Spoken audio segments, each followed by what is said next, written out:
Hello मेरे प्यारे बच्चों, कैसे हैं आप सभी। आशा करता हूं सभी फिट होंगे। प्यारे बच्चों, आज की वीडियो में हम लोग एक्सरसाइज 6B का क्वेश्चन नंबर 27 और उससे आगे क्वेश्चन सॉल्व करने वाले हैं।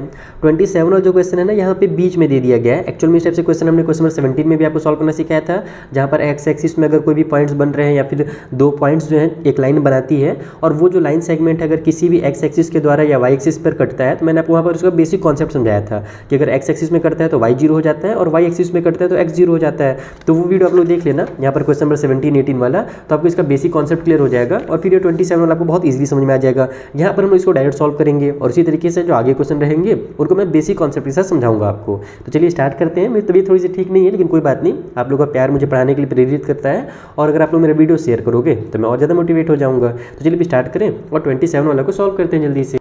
सो इस क्वेश्चन में हमसे बोला जा रहा है कि in what ratio does Y axis divide the line segment joining the point -4 7 and 3 7। यानी कि ये दो पॉइंट्स रहेंगे, इसको मिलाने वाली एक लाइन बनेगी, लाइन सेगमेंट बनेगी। तो उस लाइन को अगर अपन वाई एक्सिस के द्वारा कट करना चाहें तो वाई एक्सिस पर कौन से रेशियो पे वो कट होगा। ठीक है, तो इसको देखो, इसका डायग्राम वगैरह इससे हमने डिटेल में पहले समझा दिया, तो यहाँ पर ज़्यादा टाइम वेस्ट नहीं करेंगे। बस हम लोग क्या करेंगे, डायरेक्ट यहाँ पर एक्स एक्सिस से सॉल्व करेंगे, क्योंकि हम लोग जानते हैं कि जब वाई एक्सिस पे लाइन कट होता है, इसका मतलब कि एक्स एक्सिस पर वो क्या होगा, जीरो हो जाएगा। तो हम लोग इसका एक्स पॉइंट निकालेंगे और एक्स पॉइंट के लिए हमारा जो फॉर्मूला है mx2 + nx1 वाला, वो फॉर्मूला अप्लाई करके इसको तो हम फट से सॉल्व करेंगे। तो देखो, सबसे पहले आप कुछ चीज़ों को लिख लोगे। जैसे कि हमको रेशियो पूछा है, तो मान लेते हैं जो रिक्वायर्ड रेशियो है हमेशा की तरह वो k/1 है। हमारा जो लाइन सेगमेंट है वो वाई एक्सिस में कट हो रहा है, इसका मतलब कि जो x होगा वो क्या होगा, हमारा 0 होगा। और हम क्या जानते हैं कि जो x का फॉर्मूला होता है वो mx2 + nx1 होता है डिवाइड बाई m + n। तो बस यहाँ पर आप लोग वैल्यूज़ को पुट करो। हमको क्या क्या वैल्यू दिया हुआ है वो मैं आपको जल्दी से यहाँ पे साइड में लिख के दिखा देता हूँ। तो हमारा क्वेश्चन नंबर 27 में हमें दिया हुआ है कि जो पॉइंट्स हैं वो हमारे पास है -4 और 7, और दूसरा जो पॉइंट हमारे पास है वो 3 और -7 है। ओके, तो m मतलब कि ये होता है और n का मतलब ये होता है, ये m का और ये n का वैल्यू होता है। x2 आप लोग जानते हो ये होगा और x1 ये वाला हो जाएगा हमारे पास। तो यहाँ पर हम लोग इसको इधर नहीं सॉल्व करते हैं। x का वैल्यू जैसे कि हमने बताया कि 0 होगा, तो x के बदले में आप लोग 0 पुट कर दोगे, m के बदले में k लिखोगे, और x2 हमारे पास कितना है, 3 है, तो ये 3 का k से मल्टीप्लाई होकर के 3k हो जाएगा। उसके बाद n और x1, तो n के बदले 1 है और x1 हमारे पास -4 है, तो 1 का -4 से मल्टीप्लाई हो तो -4 ही आ जाएगा। तो प्लस वाली साइन के बदले में डायरेक्ट अपन -4 लिख देते हैं, क्योंकि प्लस माइनस माइनस हो जाता है। m + n है, यानी कि हमारा k + में 1 हो जाएगा। बस यहीं से आपको k का वैल्यू निकालना है, तो अपना रेशियो जो है वो निकल जाएगा। अब सबसे पहले आप क्या करो, k + 1 को इधर ट्रांसफर कर दो, तो यहाँ पर ये डिवाइड में है, इधर 0 के पास आएगा तो मल्टीप्लाई में हो जाएगा। देखो इस तरीके से हो जाएगा, k + 1 मल्टीप्लाई बाई 0 = 3k -4। तो इसका मतलब ये हुआ कि हमारा ये जो यहाँ पर है 0 जब मल्टीप्लाई होगा तो इसका तो खेल खत्म हो गया पूरा। ये हमारा 0 से मल्टीप्लाई होकर करके ये 0 बन जाएगा। तो हमारे पास इक्वेशन कुछ इस तरीके से बन जाएगा, ये हो जाएगा हमारा 3k -4 = 0। 0 को इधर लिखो या उधर लिखो, बतिया एक ही है। अब यहाँ से k की वैल्यू निकालने के लिए पहले मैं -4 को उधर ट्रांसफर करूँगा, तो उधर जाकर के +4 हो जाएगा, और ये मल्टीप्लाई में जो 3 इधर आकर के डिवाइड में 3 हो जाएगा। यानी k का जो वैल्यू है वो 4/3 आ गया। यानी कि हमारा जो रेशियो है, रिक्वायर्ड रेशियो, वो हमारा कितना हो जाएगा, वो हो जाएगा 4/3। और इसी तरीके से बस ये सॉल्व करना था। जो हमारा 17 वाला क्वेश्चन था उसमें तो कोऑर्डिनेट्स वगैरह भी निकालने थे, तो थोड़ा सा हमको एक्स्ट्रा काम करना पड़ा था। ये तो उससे भी आसान क्वेश्चन है। चलिए जो अगला क्वेश्चन है उससे बनाया जाए। सो 28 में बोला जा रहा है कि अगर पॉइंट हमारा P जो कि दिया हुआ है is lie on the line segment joining the points A and B, यानी ये जो P पॉइंट है ये A और B लाइन जो बन रहा है ना उसी के बीच में आ रहा है। Then find the ratio in which P divide AB। तो बताइए कि जो P है वो AB को कौन से रेशियो में डिवाइड कर रहा है, और also find the value of Y। और ये जो हमारे पास Y है इसका भी वैल्यू निकालना है। तो इस टाइप से क्वेश्चन मैंने पहले सॉल्व किया है, ये सॉल्व करते हैं जल्दी से। तो देखो, ये हमको 3 पॉइंट्स दिए हुए हैं। हम लोग जानते हैं कि ये हमारा x है, ये y है, और हम लोग जानते हैं कि x की अगर वैल्यू निकालना हो, है ना, तो सबसे पहले अपन क्या करते हैं, इसको तो हम लोग यहाँ पर क्या चीज़ हमसे बोली गई थी क्वेश्चन फाइंड करने के लिए, रेशियो फाइंड करने को बोला गया था। तो हम लोग कहीं पे लिख लेंगे कि लेट द रिक्वायर्ड रेशियो, मैं RR लिख देता हूँ, RR मूवी वाला नहीं ना, वो RRR था, और यहाँ पर k/1 कर देता हूँ। ओके, रिक्वायर्ड रेशियो हम लोग k/1 हमेशा 1 ही लेते हैं। x का वैल्यू के लिए सेम फॉर्मूला रहेगा, mx2 + में nx1 डिवाइड बाई में हमारे पास m + n हो जाएगा।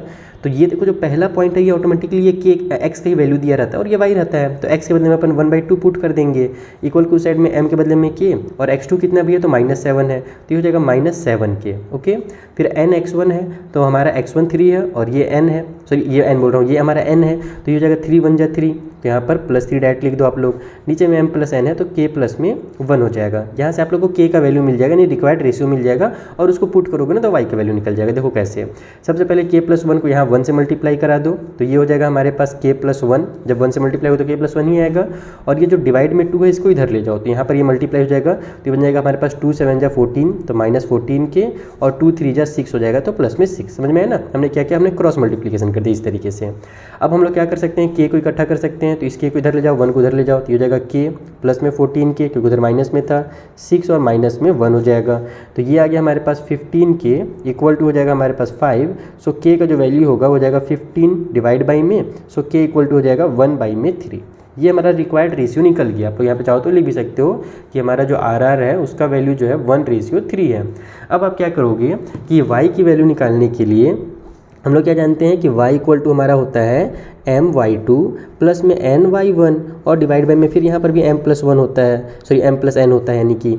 तो हम लोग क्या करेंगे कि m के बदले में तो हमारा k पहले से है तो हम लोग वो पुट करेंगे। y2 हमारे पास कितना है तो 9 है तो ये बन जाएगा हमारे पास 9k प्लस में ny1 है ना, तो यहाँ पर हमारे पास देखो y1 जो है वो पहले से -5 दिया हुआ है तो मैं डायरेक्ट यहाँ पर -5 दे देता हूँ। n के बदले में तो 1 होगा तो 1 का -5 से मल्टीप्लाई होगा तो -5 ही आ जाएगा। नीचे में m+n यानी कि यहाँ पर भी हमारा k+1 हो जाएगा। अब आप क्या करोगे y की वैल्यू निकालने के लिए, ये देखो ये जो हम लोग सॉल्व करेंगे इससे y का वैल्यू निकल रहा है, k के बदले में 1/3 पुट कर दो जहाँ जहाँ पर k है तो ये हो जाएगा 9 मल्टीप्लाई में 1/3 माइनस में 5 डिवाइड बाई में भी 1/3 प्लस में 1 हो गया तो ये हो जाएगा हमारा 3 3 जा 9। ये ऊपर में हो जाएगा हमारा 3 माइनस में 5 ऊपर में, नीचे में हमारे पास ये मैं क्या लिख रहा हूँ, इक्वल के साइन में बीच में क्यों नहीं लिख रहा। ये हो जाएगा 3 1 जा 3 और 1 प्लस कर दोगे तो 4 तो नीचे आ जाएगा 4/3। तो इसको अगर अपन सॉल्व करते हैं तो ऊपर में -2 आ गया और नीचे में हमारा 4/3 आ गया। हम जानते हैं इसके नीचे 1 छुपा हुआ है, बस इसको ऊपर ले जाओ तो ये हो जाएगा हमारे पास -2 मल्टीप्लाई में 3 ऊपर चला जाएगा और 4 नीचे आ जाएगा तो ये हो जाएगा हमारा 2 1 जा 2 2 2 जा 4, 3 का -1 से मल्टीप्लाई होगा तो -3 और नीचे में 2 आ जाएगा तो ये y की वैल्यू निकल करके आ गई -3/2। इस तरीके से आपको इस क्वेश्चन को सॉल्व करना था। बेसिक सा क्वेश्चन है, पिछले क्वेश्चन अगर आपने सॉल्व किए हैं तो ये क्वेश्चन भी आपसे एकदम 100% सॉल्व हो जाएंगे। तो देखो यहाँ पर फिर से वही क्वेश्चन आ गया जो 17th वाले में था कि find the ratio in which the line segment joining the points a 3 -3 and b -2 7 is divided by x axis, यानी कि हमारा x एक्सिस डिवाइड हो रहा है। Also find the points of division, और पॉइंट्स ऑफ डिवीजन भी find करने हैं। यहाँ पर भी सेम ही क्वेश्चन था ना, also find the coordinates of the points of division, वही चीज़ है। पॉइंट्स ऑफ डिवीजन का मतलब coordinates of the points of division, यानी सेम क्वेश्चन है। चलिए इसे भी उसी मेथड सॉल्व किया जाए। तो देखो यहाँ पर हमें a और b का वैल्यू दिया हुआ है और जैसे हमसे कहा गया है कि ये x एक्सिस पे कट हो रहा है इसलिए इस बार y का वैल्यू 0 हो जाएगा। पिछले क्वेश्चन में y एक्सिस से कट हो रहा था इसलिए x का वैल्यू 0 हुआ था, तो यहाँ x का कुछ वैल्यू रहेगा और y 0 हो जाएगा क्योंकि ये x एक्सिस पे कट हो रहा है। रिक्वायर्ड रेशियो हमारा वही हो जाएगा, k/1 होगा। अब हम लोग किसका यूज़ करेंगे, तो पहले अपन इसका यूज़ करेंगे, यानी कि हम लोग को यहाँ पर पहले रेशियो अगर पता चल जाए तो x एक्सिस हम लोग आराम से निकाल सकते हैं। जैसे देखो हम लोग को x निकालने के लिए क्या करना पड़ता है, फॉर्मूला mx2 प्लस में nx1 होता है और डिवाइड में हमारे पास m+n होता है। तो ये हो जाएगा हमारे पास x के बदले में कुछ नहीं, m के बदले में हमारे पास ये k है और x2 के बदले में कितना है -2 है, तो ये हो जाएगा हमारे यहाँ से -2k और फिर x1 कितना हमारे पास 3 है ना, तो ये हो जाएगा हमारा प्लस में 3। नीचे में हमारा k+1 हो जाएगा। अब इसके आगे तो ये सॉल्व होगा नहीं यहाँ पर से, क्योंकि हमको x की वैल्यू चाहिए और यहाँ पर हमारे पास एक x है पहले से वेरिएबल है। तो कहने का मतलब है कि यहाँ पर हमको k का वैल्यू जब हम लोग पुट करेंगे तभी x का वैल्यू निकलेगा। तो हम लोग k का वैल्यू कहाँ से निकाल सकते हैं, हम लोग y एक्सिस से निकाल सकते हैं। देखो जब y का वैल्यू जब हम लोग को दिया रहे ना, यानी कि जब y एक्सिस में कट होना रहे तब आप लोग x का यूज़ करके उसको सॉल्व कर सकते हो, और जब x में कट होता रहे तब हम लोग को y का यूज़ करना पड़ेगा। क्यों करना पड़ेगा, क्योंकि y के बदले हम लोग 0 पुट कर सकते हैं। यहाँ पर अगर मैं फॉर्मूला लगाता भी हूँ इस तरीके से और नीचे में हमारा m+n करता हूँ तो y के बदले में 0 पुट कर सकता हूँ, क्योंकि हमने y का वैल्यू 0 ले ही लिया है क्योंकि x एक्सिस में कट हो रहा था। m हमारे पास कितना है, तो m k है और y2 हमारे पास कितना है भैया, तो y2 हमारे पास 7 है, तो ये हो जाएगा हमारा 7k। उसके बाद फिर y1 हमारे पास -3 है, तो यहाँ पर डायरेक्ट में -3 लिख देता हूँ क्योंकि -3 का n से यानी कि 1 से मल्टीप्लाई होगा तो -3 ही आएगा। नीचे में k+1 है। अब यहाँ से आप लोग k की वैल्यू आराम से निकाल सकते हो। k+1 को 0 के पास भेजोगे तो इसका तो खेल खत्म हो जाएगा, तो डायरेक्ट हो जाएगा 0 = 7k - 3। अब k की वैल्यू निकालनी तो -3 को उधर लेंगे तो ये प्लस का 3 बन जाएगा और 7 इसके नीचे आकर के डिवाइड में हो जाएगा, तो ये हमारा k का वैल्यू निकल करके आएगा। अब k का वैल्यू निकल गया यानी कि रेशियो निकल गया, RR निकल गया हमारा रिक्वायर्ड रेशियो जो कि हमारा है 3:7। अब हम लोग इस k का वैल्यू यहाँ पुट करेंगे तो x का वैल्यू भी निकल जाएगा। दूसरा वाला जो पॉइंट है हमारे पास वो 0 पहले से है, बस हम लोग को पहला पॉइंट निकालना है। तो ये हो जाएगा हमारा -2 मल्टीप्लाई में 3/7 प्लस में 3 डिवाइड बाई में हमारे पास k+1 है, तो फिर से वही हो जाएगा 3/7 और प्लस में 1। तो यहाँ से ये सॉल्व होते जाएगा, मैं नीचे ही सॉल्व करते जाऊँगा। ये हो गया -6/7 प्लस में 3, नीचे में हो जाएगा हमारे पास 3/7 प्लस में 1। अब इसको सॉल्व करेंगे तो फटाफट तरीका बताता हूँ आपको। इसका क्रॉस मल्टीप्लिकेशन कीजिए और ऊपर में ऐड कर दीजिए, तो -6 7 3 जो हो जाएगा 21, नीचे में 7, यहाँ पर भी 7 1 7 और ऊपर में 3 है, तो 3 प्लस में 7 हो जाएगा, नीचे में 7 7 1 7 कर रहा हूँ ना, ध्यान रखना, बस क्रॉस मल्टीप्लिकेशन करते जाना है और सॉल्व होते जाएगा। तो x इक्वल टू देखो अब यहाँ पर डिनोमिनेटर में यहाँ भी 7 है, यहाँ भी 7 है, तो इसको अब यहाँ पर आप डायरेक्ट कट कर सकते हो। पहले नहीं कर सकते थे क्योंकि ये आपस में ज्वाइंट थे, ऐड होने वाले थे यहाँ पर, लेकिन अब हमारे अलग हो चुके हैं तो इसको आप कट कर सकते हैं। अब इसको आप ऊपर में सॉल्व कीजिए, जो लिखिए हमारे पास आ जाएगा ऊपर में 15 और नीचे में हमारे पास 7 और 3 आ जाएगा 10, तो 5 से कट हो जाएगा, 5 3 और 5 2 जा, तो x का जो वैल्यू है वो 3/2 हो जाएगा। तो इसका मतलब कि हमारे जो पॉइंट्स ऑफ डिवीज़न जिसके बारे में से क्वेश्चन ने बोला था, पॉइंट्स ऑफ डिवीज़न वो कितने हो जाएंगे भैया, तो पॉइंट्स ऑफ डिवीज़न हमारा देखो पहला x था जो कि 3/2 हो जाएगा और y तो हमारा 0 होगा क्योंकि ये x एक्सिस में कट हो रहा था, और जो रिक्वायर्ड रेशियो हमसे बोला गया था वो 3:7 हमने पहले निकाल दिया है। तो इस तरीके से आपका क्वेश्चन नंबर 29 भी कंप्लीट होता है। चलिए अगला क्वेश्चन बनाया जाए, और कुछ भी डाउट हो ना तो इंस्टा टैली का लिंक हमने दिया है डिस्क्रिप्शन बॉक्स में, वहाँ पर आप हमसे डिस्कस कर सकते हो, और अपने फ्रेंड्स के साथ वीडियो को शेयर करना बिल्कुल ना भूलिएगा। सो अगला क्वेश्चन देखो, यहाँ पर थोड़ा कॉम्प्लिकेटेड करने की कोशिश की गई है, घुमा करके लिखा गया है, लेकिन बहुत ही बेसिक सा क्वेश्चन है। हमसे बोला जा रहा है कि the base Q R of an equilateral triangle, यानी कि एक इक्विलेटरल ट्रायंगल है। इक्विलेटरल ट्रायंगल में क्या होता है, तीनों जो साइड्स होते हैं वापस में इक्वल होते हैं, उसका जो बेस है ना उसका नाम क्यू आर रखा गया है, और ट्रायंगल का नाम पी क्यू आर है, यानी कि ऊपर में जो ट्रायंगल का ऊपर वाला पॉइंट होगा उसका नाम पी होगा, तो पी क्यू आर हो जाएगा, नीचे में क्यू आर हो जाएगा। अब बोल ये रहा है कि जो बेस क्यू आर है lies on the x axis, वो एक्स एक्सिस के ऊपर एकदम पड़ा हुआ है। The coordinates of the point Q R -4 and 0, Q के जो कोऑर्डिनेट्स है वो -4 and 0 है, and the origin is the mid point of the base, और जो ऑरिजिन है वो मिड पॉइंट है, यानी मिड पॉइंट पहले से हमको दे दिया गया है। Find the coordinates of the P and R, तो पी और आर के कोऑर्डिनेट्स निकाल लिए। देखो इसको मैं आपको एकदम डायग्राम के थ्रू बहुत मजेदार तरीके से भी समझाने वाला हूँ।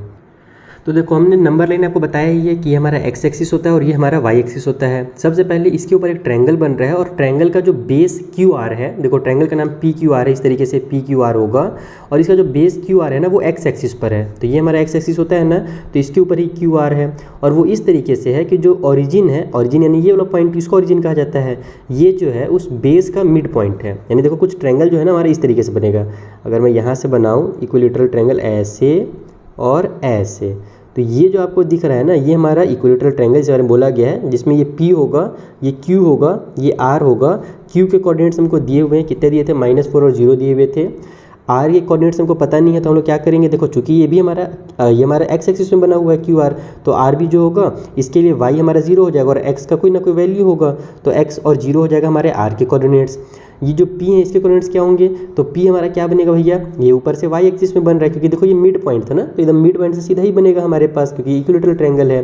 तो ये जो P के जो कोऑर्डिनेट्स होंगे ये हमारा x के लिए 0 हो जाएगा और y का कुछ ना कुछ वैल्यू रहेगा। तो बस अपने को ये P और R जो R है ना इसके कोऑर्डिनेट्स निकालने के लिए बोले गए हैं, और ये हमारा मिड पॉइंट है, तो हम लोग यहाँ पर मिड पॉइंट थ्योरम भी लगा सकते हैं। हम लोग क्या जानते हैं कि मिड पॉइंट थ्योरम निकालने के लिए, अच्छा देखो हमको निकालना क्या है भैया, सबसे पहले इस x की वैल्यू निकालनी है। x की वैल्यू निकालने के लिए हम लोग मिड पॉइंट थ्योरम को अगर यूज़ करें तो according to mid point theorem, according to mid point theorem, नहीं यार मिड पॉइंट थ्योरम में कहाँ से आपको पढ़ाने लगेगा, मिड पॉइंट थ्योरम नहीं होता, हमारा मिड पॉइंट वाला फॉर्मूला होता है, ठीक है। मिड पॉइंट थ्योरम तो हमारा ट्रायंगल में उसमें होता है, क्या बोलते हैं हम लोग क्लास 9 में भी आपको पढ़ा रहा हूँ ना मिड पॉइंट थ्योरम, तो वो मेरे दिमाग में आ जा रहा था। वो ऐसे होता है, यहाँ पर एक पॉइंट हो, यहाँ पर एक पॉइंट हो, तो ये जो होता है इसके पैरेलल और हाफ होता है। तो हमारा मिड पॉइंट का फॉर्मूला क्या कहता है भैया, कभी भी हमको अगर मिड पॉइंट निकालना हो तो हम लोग अगर पहला x वाला मिड पॉइंट अगर निकालना रहता है तो हम लोग x = x2 प्लस में x1 डिवाइड बाई 2 करते हैं, और बस इसी फॉर्मूला से हमारा ये x का वैल्यू निकल जाएगा। देखो x का मतलब क्या है कि ये जो मिड पॉइंट है उसका पहला वाला जो है वो x है, और हमको पहले से इसका वैल्यू पता है कि इसका वैल्यू 0 होगा क्योंकि ये ओरिजिन पे बना हुआ है, तो x के बदले पे आप 0 पुट कर दो। x2 हमारे पास क्या है, तो x है, और हमारे पास प्लस में x1 कितना है, तो x1 -4 है, तो प्लस माइनस माइनस ही हो जाएगा, तो डायरेक्ट में -4 लिख देता हूँ, और डिवाइड बाई में हमारा 2 हो जाएगा, ठीक है, ये हमारा फॉर्मूला है। तो डिवाइड बाई 2 जब 0 के पास जाएगा तो उसका तो खेल खत्म हो जाएगा, तो ये हमारा हो जाएगा 0 = x - 4, इस -4 की इधर भेज दो तो 4 = x आ जाएगा, यानी कि जो x की वैल्यू है वो हमारी 4 आ गई। इसलिए हमारा जो r है वो कितना हो जाएगा, तो वो हमारा 4 and 0 हो जाएगा। r का हमारा पहला वाला x था तो वो 4 निकाल दिया, और दूसरा वाला तो 0 ही होगा क्योंकि y एक्सिस में बन रहा है। r का वैल्यू निकल गया। अब अपने को इसका वैल्यू निकालना है, इस y का वैल्यू निकालना है। कैसे निकाल सकते हैं, इसमें तो मिड पॉइंट थ्योरम लगा नहीं सकते, तो क्या लगा सकते हैं भैया, तो कुछ और लगा सकते हैं। हम लोग क्या करेंगे, हम लोग क्या जानते हैं कि हमारा ये PQR जो है इक्विलेटरल ट्रायंगल है, हम लिखेंगे कि PQR is an equilateral triangle, ठीक है, इक्विलेटरल ट्रायंगल इसलिए हमारे पास जो PQ जो साइड होगा वो इक्वल होगा QR के, और जो QR होगा वो इक्वल होगा PR के। अब इसमें से कोई भी दो साइड पकड़ दो, एक तो आप PQ पकड़ दो, एक QR पकड़ दो, या फिर QR और PR पकड़ दो। ध्यान रखना कि P वाला आना चाहिए, बस एक तो P वाला आना चाहिए और एक तो जो है कंप्लीट आना चाहिए। तो हम लोग PQ और QR को पकड़ लेते हैं, तो जो PQ है उसको अपन QR की इक्वल कर लेते हैं। PQ का वैल्यू निकालने के लिए हम लोग क्या जानते हैं, फॉर्मूला x2 - x1 होता है। PQ का मतलब क्या है, PQ का मतलब है कि इस P से Q के बीच की दूरी, और QR का मतलब Q से R के बीच की दूरी। तो हम लोग दूरी निकालने के लिए फॉर्मूला यूज़ करते हैं x2 - x1 प्लस में y2 माइनस में y1 का स्क्वायर, और इधर भी वही करेंगे QR के लिए भी। इधर भी हम लोग x2 माइनस में x1 का स्क्वायर और प्लस में y2 माइनस y1 का स्क्वायर कर देंगे। बस ध्यान रखना कि इसके लिए जो x होगा यानी x1 रहेगा, इसके लिए वो जरूरी नहीं कि वो भी हो। जैसे मैं भी आपको समझाऊंगा। पहले तो देखो दोनों साइड रूट आ रहा है, तो हम लोग रूट को कैंसिल कर देंगे। इसको इस तरीके से लिख के स्क्वायरिंग बोथ साइड, हम लोग दोनों साइड क्या कर रहे हैं, स्क्वायर कर दे रहे हैं। तो जब हम लोग स्क्वायर करेंगे तो हमारा ये रूट और ये रूट दोनों गायब हो जाएगा। तब हमारे पास जो अंदर में जो वैल्यूज़ हैं x2 x1 वही बचेंगे। तो अब हम लोग क्या करते हैं, वैल्यूज़ को पुट करते हैं x2 - x1। तो PQ के लिए देखो हम लोग PQ में x2 किसको ले लिया जाए, इसको x2 ले लेता हूँ मैं, इसको x1 ले लेता हूँ। ओके, तो ये हो जाएगा हमारा -4 माइनस में 0 का स्क्वायर, y2 माइनस y1, तो y2 हमको 0 को लेना पड़ेगा और y1 हमारा y है, तो ये हो जाएगा हमारा 0 माइनस y का स्क्वायर। उसी तरीके से इधर भी हमारा x2 - x1 है, लेकिन ये QR वाला है, तो QR यानी कि इसको और इसको देखना पड़ेगा। तो यहाँ पर अपन x2 किसको ले लेते हैं, इसको ले लेते हैं। अच्छा देखो, इसका वैल्यू हमने निकाल ही लिया है, यहाँ पर मैं लिख भी देता हूँ कि x का वैल्यू हमने 4 निकाल लिया है ताकि कन्फ्यूजन ना हो। तो हम लोग क्या करेंगे, x2 इस 4 को ले लेते हैं, x1 इस 4 को ले लेते हैं। तो यहाँ पर हो जाएगा हमारा 4, और देखो ये पहले से जो कि माइनस में है, तो ये वाला माइनस और वो माइनस मिल करके प्लस हो जाएगा। तो 4 + 4 का स्क्वायर, y2 माइनस y1 है, तो y2 भी 0 है और y1 भी हमारा 0 है। तो यहाँ पर हमारा 0 माइनस 0 का स्क्वायर हो जाएगा। तो ये हो गया हमारे पास यहाँ से -4 का स्क्वायर हो जाएगा, क्योंकि 0 का तो खेल खत्म हो जाएगा। तो -4 का स्क्वायर प्लस वाला 16, और यहाँ पर -y का स्क्वायर प्लस वाला y का स्क्वायर हो जाएगा, क्योंकि -y × -y equal to +y, और 0 का तो खेल खत्म है ही पहले से। इधर से इस 0 का खेल खत्म है, 4 + 4 8 हो जाएगा, और 8 का स्क्वायर हमारा 64 होता है। 16 को उधर ट्रांसफर कर दो, तो y स्क्वायर इक्वल टू हो जाएगा 64 माइनस में 16, सो y स्क्वायर इक्वल टू हमारे पास हो जाएगा यहाँ पर से 48। अब अगर इसको अपन सॉल्व करते हैं तो 48 किसी का डायरेक्ट स्क्वायर तो नहीं है, लेकिन देखते हैं किससे बाहर निकलता है। 2 का टेबल में 2 × 2 = 4 एंड 2 × 4 = 8 आ गया। फिर 2 का टेबल में हमारा हो जाएगा 12 टाइम पे। उसके बाद हमारा फिर से 2 का टेबल में जा रहा है, 2 × 6 = 12।